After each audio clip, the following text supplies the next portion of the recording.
Hey, it's Mike again. We're going to get back on this Rambler today. Let's start off here. Where we left off on this car was on the driver's side floor pan and getting that welded in. So pretty much finished up with that welding. I was struggling a little bit with the flux core, and I decided I was done struggling and got myself a MIG. Works a lot better. Apparently I'm not a good enough welder to make the flux core work, which, you know, it is what it is. But the MIG works really good. I'm a lot happier with it. I'm getting a better result, and I'm not spending hours and hours burning holes and trying to be so meticulous with it. So it's working out a lot better. I'm gonna go ahead and show you the floor panel for the passenger side, because it was already cut up and pretty much fit when we started on the driver's side. But we're gonna take a look at this panel and see, just take a look at the quality and what I'm getting here.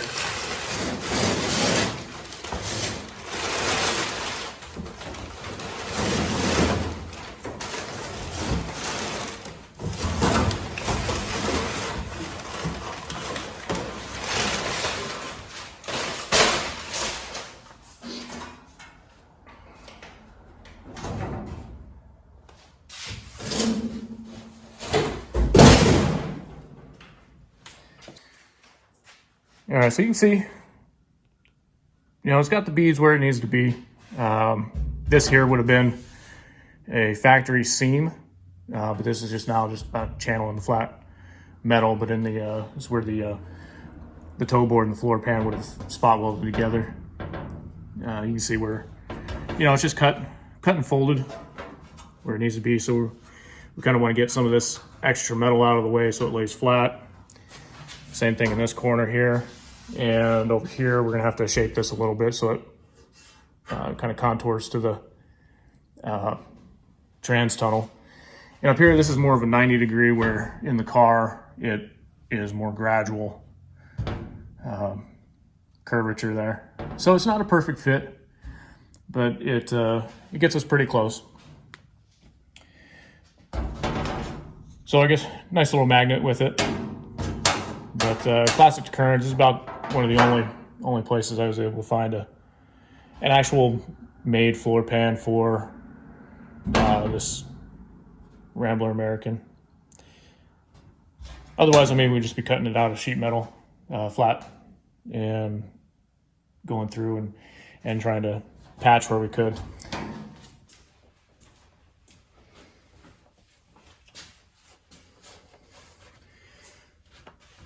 All right, so I'm not trying to grind all the way through the metal. I just want to scratch it up, see if we can locate the spot welds right now. And that way I can come back with a drill and drill them out and get it up nice, and then we won't have to do a whole bunch of, you know, little bitty cutting and grinding and busting seams.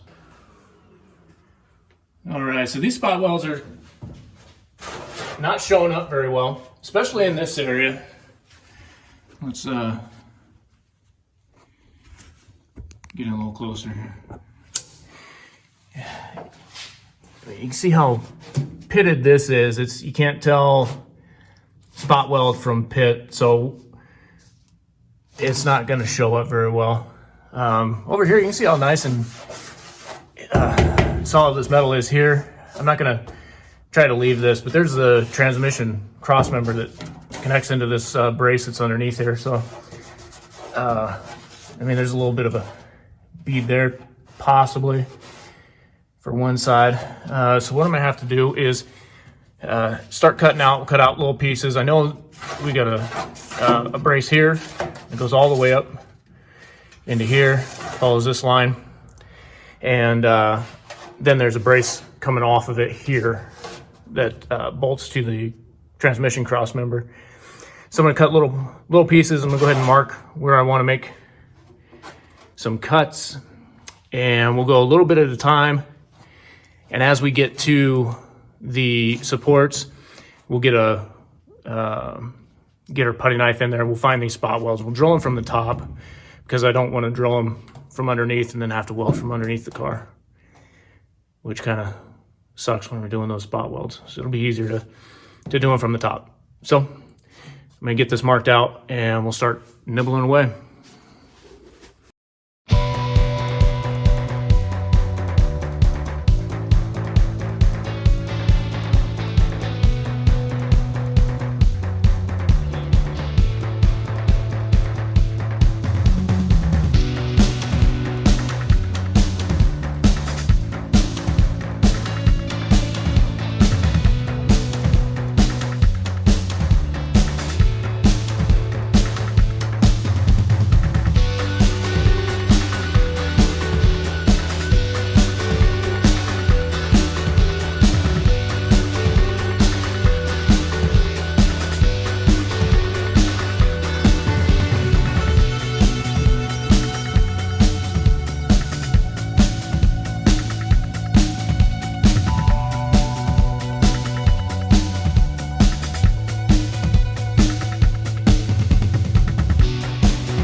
Let's see if we can get you in here. So I'm going to take the drill and I'm going to grind these spots, but when you grind these areas and you're looking for spot welds, it's going to be a little depression. So you'll see a little spot like that that's not touched by the grinder, and that's usually going to be a good indication that that's where your spot welds are at. So where it's low, I'm going to go ahead and drill it out, and then we'll take our pry bar and pry in there a little bit and see if we got them all. If not, we'll just drill them out as we go.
Okay, can we just take ourselves a little moment here and ask, what are these doing here?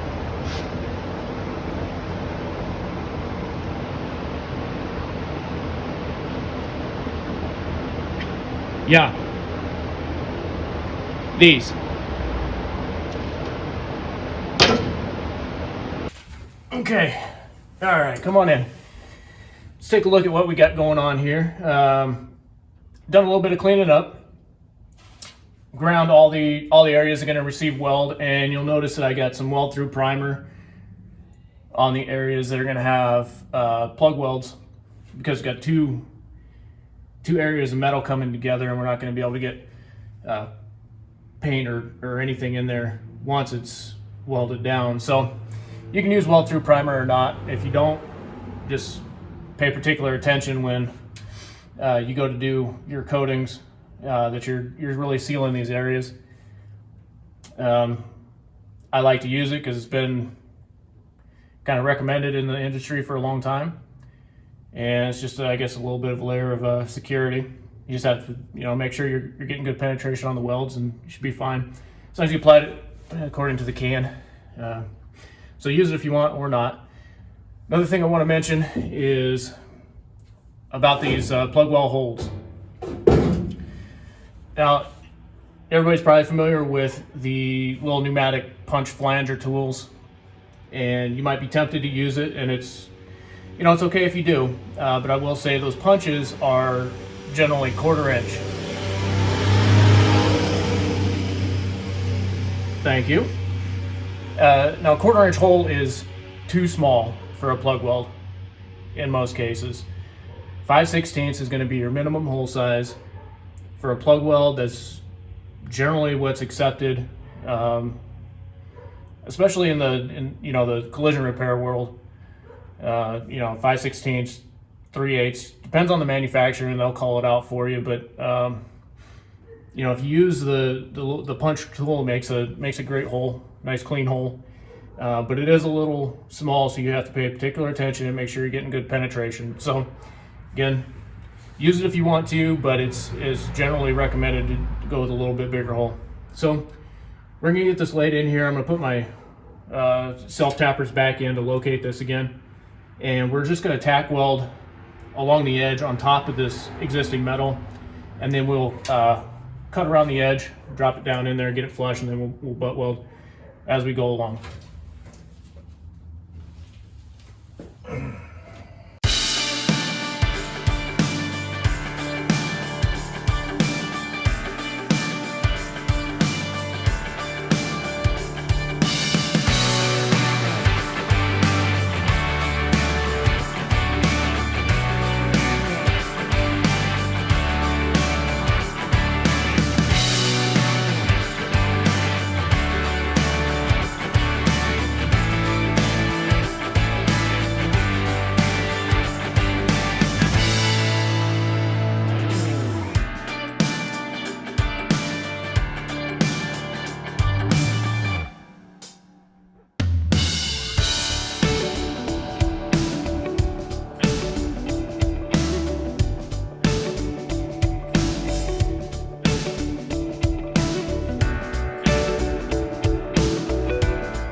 All right, a couple hours later, and we got pretty much most of it done here.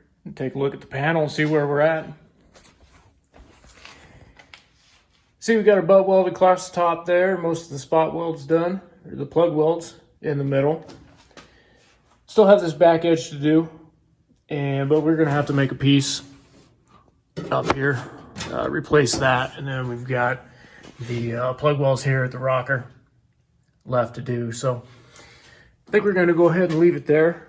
If you've seen one weld, you've seen probably a dozen more. So I think that's going to call it a night, and we'll pick this back up again another time.